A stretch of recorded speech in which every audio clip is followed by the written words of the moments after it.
दोस्तों, parliament election के वक्त महाराष्ट्र की 48 सीटों में से महाविकास आघाड़ी की तीनों पार्टियों यानी कि कांग्रेस, एनसीपी शरद पवार, शिवसेना उद्धव ठाकरे ने एक भी सीट पर किसी भी मुसलमान उम्मीदवार को टिकट नहीं दिया।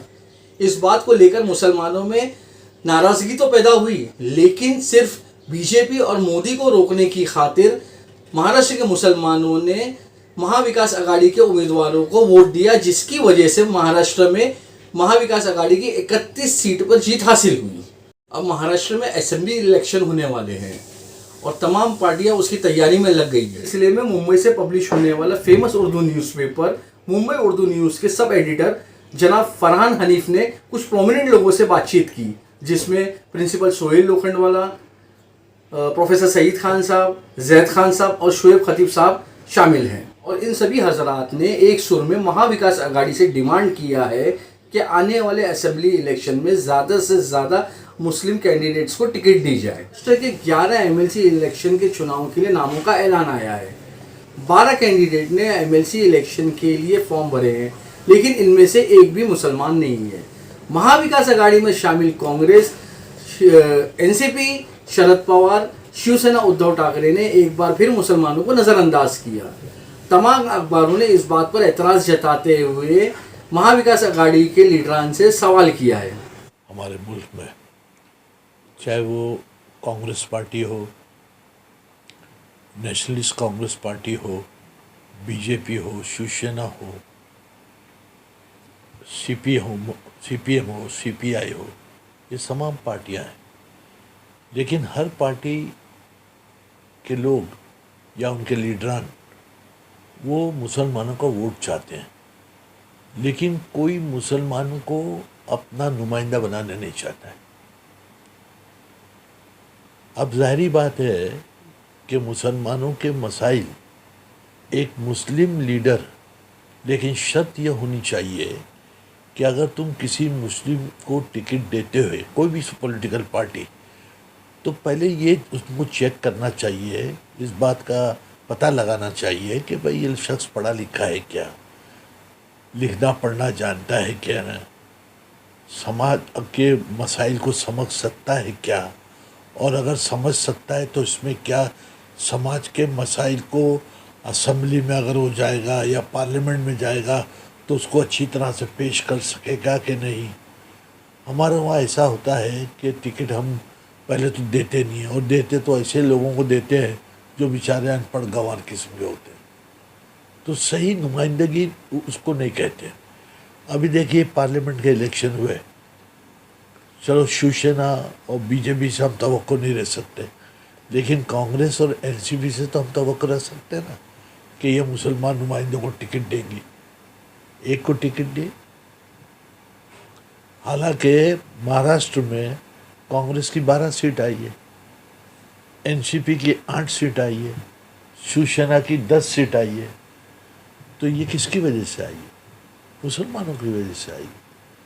और इसके बाद फ़िरका वाराना जो पार्टियां हैं जो इस मुल्क में हिंदू मुस्लिम की तकसीम करके अपनी हुकूमत चलाना चाहते हैं, उनको इस बात का एहसास हो गया कि अगर मुसलमान एकजुट हो जाए, मुसलमान मुत्तहिद हो जाए, तो वो बहुत बड़ा इनकलाब बर्पा कर सकते हैं।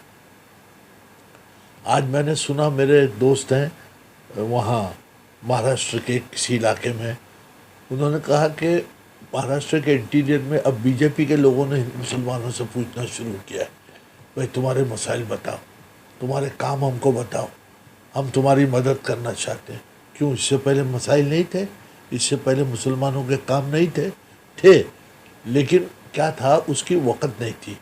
लेकिन इस मर्तबा तमाम दानिशवारान कौम, उलमा इकराम, तमाम सोशल वर्कर्स, इन्होंने मुत्तहिद होकर काम किया। और मैं तो मुबारकबाद दूंगा मुस्लिम वोटर्स को कि उन्होंने अपनी जो है सियासी जो बसीरत है उसका बेहतरीन सबूत दिया। पार्लियामेंट इलेक्शन के बाद से ही प्रोफेसर सईद खान ने महाविकास आघाड़ी में शामिल तीनों पार्टियों के हाईकमांड को ट्वीट करके मुतालबा किया था कि महाराष्ट्र में मुसलमानों की पॉपुलेशन 12% के करीब है। इस रेशियो के हिसाब से 34 से 35 सीटें मुसलमानों को मिलनी चाहिए। साथ ही जीतने के बाद मिनिस्ट्री में भी 12% के हिसाब से हिस्सेदारी होनी चाहिए। देखिए, सबसे पहले तो मैं आपके चैनल के माध्यम से ये बताने की कोशिश करूंगा कि मैंने आने वाले एमपी इलेक्शन में भी कंटेस्ट किया था और मेरा मुद्दा यही था, मेरी बात यही थी और मैंने स्ट्रांगली ये बात रखी थी कि महाराष्ट्र के अंदर, हम खुसूसी तौर पर महाराष्ट्र की बात करेंगे, कि महाराष्ट्र में 48 सीट थी और 48 के 48 सीट में से किसी भी एक मुसलमान को वो सीट नहीं दी गई। हमारा ये मुतालबा था कि जब आपको मुसलमानों के वोट की अहमियत का अंदाजा था तो फिर मुसलमानों को चाहे मालेगांव जैसा एरिया, उस जगह से भी अगर आप एक सीट देते तो आज महाराष्ट्र से एक मुस्लिम एमपी बनकर जाता। लेकिन हमारी उस बात को दरगुजर किया गया, जिसकी बुनियाद पे हमने खुद इलेक्शन कंटेस्ट किया और अपनी बात को स्ट्रांगली रखा। ठीक है, पॉलिटिकल पंडित जो भी थे, जिनको हमारा खड़ा रहना जो है वो कहीं ना कहीं एतराज का मुद्दा बना और उन्होंने उस चीज को एक अलग रंग देने की कोशिश की। लेकिन मैं जिस चीज को लेकर उठा था, उस चीज ने इस चीज को साबित कर दिया कि मुसलमानों की महाराष्ट्र में कितनी अहमियत है। हालिया के अंदर हमने जब रिजल्ट आ गया, उसके बाद में हमने कई बीजेपी के आला अहदेदारान को, आला पॉलिटिशियंस को, और शिवसेना शिंदे साहब का खुद एक स्टेटमेंट है जिसके अंदर उन्होंने बाकायदा कैलकुलेशन लेकर, और किरीट सुमैया साहब ने जो है एक स्टेटमेंट दिया, यानी कि उन्होंने सारा कैलकुलेशन लेकर एक स्टेटमेंट दिया कि जितनी भी उदय ठाकरे साहब ने मुंबई में सीट जीती है उसकी वजह सिर्फ और सिर्फ मुसलमान है। उन्होंने बाकायदा एक एक बूथ का कैलकुलेशन बताया कि यामिनी जाधव को किसी बूथ में सिर्फ एक वोट मिला, जबकि अरविंद सावंत को उसके मुकाबले में 1700 से 1800 वोट मिले। उसके अलावा किरीट सुमैया का यह भी बयान है कि जब अरविंद सावंत बीजेपी से खड़े थे आज से 5 साल पहले और मिलिंद देवरा उसके सामने खड़े थे, तो यही सिचुएशन थी कि अरविंद सावंत को जो है मुंबा देवी मुस्लिम इलाकों से कम वोट मिले थे और मिलिंद देवरा को 100% वोट मिले थे। तो ये चीज साबित होती है कि मुसलमान कहीं ना कहीं एक इस मुल्क का जो शहरी है वो अपने वोट की ताकत को रखता है। अफसोस ये है कि हम जो है अपनी वोट की ताकत को खुद नहीं समझ पा रहे। इसी बात को हमने लेकर चले थे कि हमको जो है महाराष्ट्र से एक सीट दो, चाहे मालेगांव से दो, ताकि मुसलमान जब उस जगह जाएगा, असेंबली में जाएगा, और वो जब हमारी बात को, हमारे मसले को वो समझेगा तो वो रख सकता है।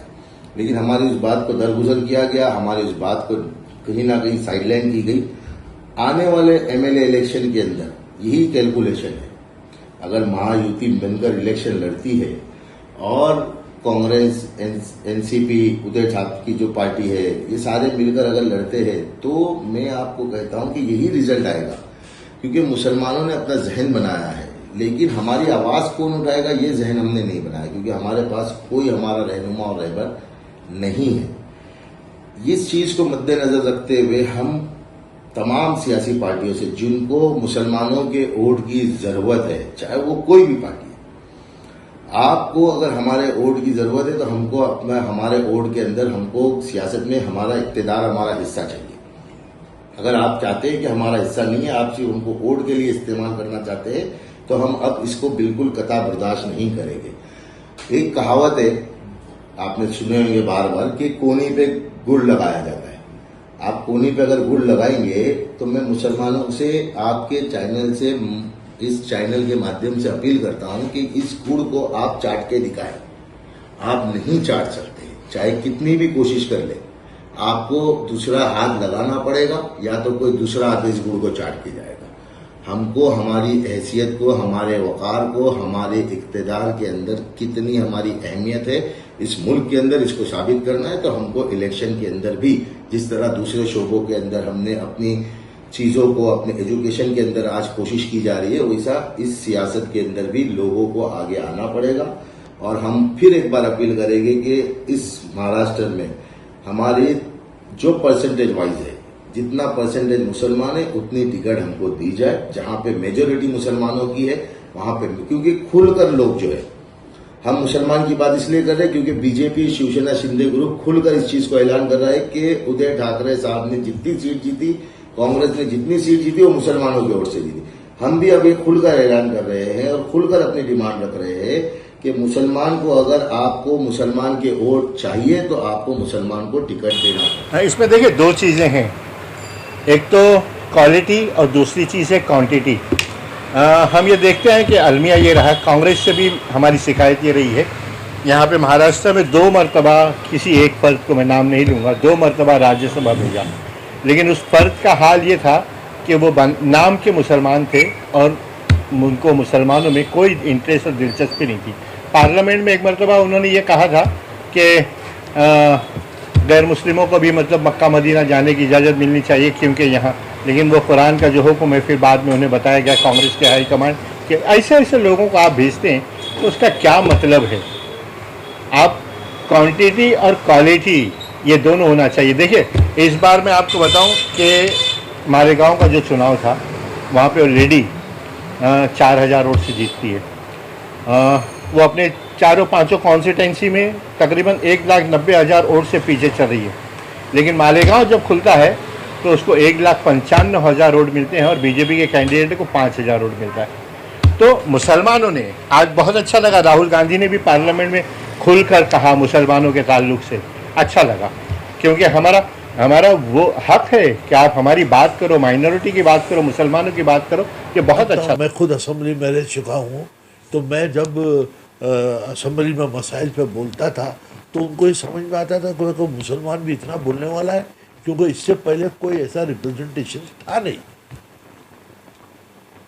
तब उनको एहसास हुआ कि मुसलमानों में पढ़े लिखे MA BEd LLB लोग भी हैं, और सिर्फ पढ़े लिखे नहीं है बल्कि पढ़कर बोलना भी जानते हैं। और हमने अपनी जो है काबिलियत का लोहा मनवाया। अगर मुझको 2 से 3-4 और टर्म मिलते तो मैं समझता हूँ कि हम 4 लोग थे उस ज़माने में असेंबली में, और उसके बाद अगर यही सिलसिला रहता और कौम मुत्तहिद रहती तो मैं समझता हूँ वो 10 तक पहुँचते। खाली बाहर चिल्लाने से कुछ नहीं होता है, ये बैनर लेके नाटकबाजी करने से कुछ नहीं होता है। जो असेंबली में बोला जाता है वो रिकॉर्ड होता है, और वो रिकॉर्ड कब तक, जब तक महाराष्ट्र स्टेट है, आने वाली नस्लें भी उसको पढ़ेगी। और मुसलमान ने हमेशा कौम के लिए, मुल्क के लिए काम किया है। मुल्क को मुत्तहिद होने का, मुल्क की तरक्की के लिए मुसलमानों ने कुर्बानी दी है, जान की, माल की। राहुल जी ने पिछली दफ़ा कहा कि हम ऐसे लोगों को वोट देंगे, ऐसे लोगों को टिकट देंगे जो मतलब जो सीट निकाल सके। सरकार, मुंबा देवी का हाल ये है, मैं इस सीट की बात करता हूँ, मालेगांव की सीट की बात करता हूँ, ये इन सीटों का हाल ये है कि आप किसी मामूली इंसान को भी टिकट देंगे ना तो वो आराम से जीत जाएगा। ऐसे लोगों को दीजिए जो अपने 5 साल में 10 काम गिना सकें। ऐसा ना हो कि 15 साल में वो लोग 5 काम बिना गिनाए। ऐसे लोगों को देकर टिकट देने का कोई मतलब नहीं है। देखिए, आज मुझे ये बताइए ना कि आज हमारा कहाँ पे, हम कहाँ खड़े हैं, सियासत में कहाँ खड़े।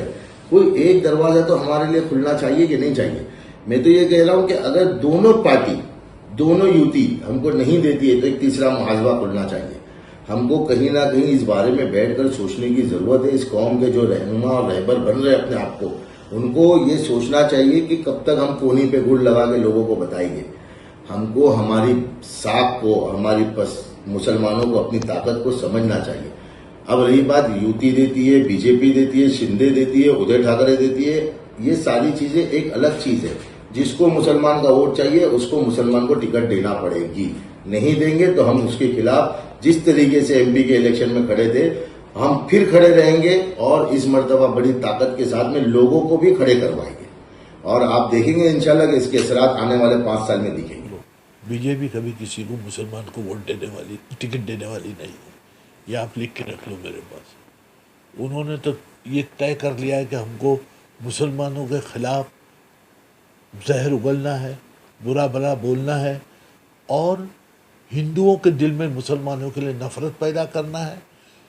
हुआ ऐसा कि सबसे बड़ा नुकसान महाराष्ट्र में जो उसका हुआ है, वो जब से उसने मुसलमानों को, प्राइम मिनिस्टर ने मुसलमानों को ज़्यादा बच्चे और कहा कि ये तुम्हारा मंगलसूत्र छीन लेंगे, ये तुम्हारे जायदाद छीन लेंगे, ये दरअंदाज है।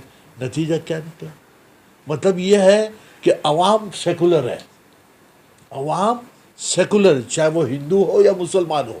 लीडरान जो है वो अपनी ज़ाती नापाक गलीज सियासी मकासद को पूरा करने के लिए हिंदू को मुसलमान से और मुसलमान से हिंदू को लड़ाने का काम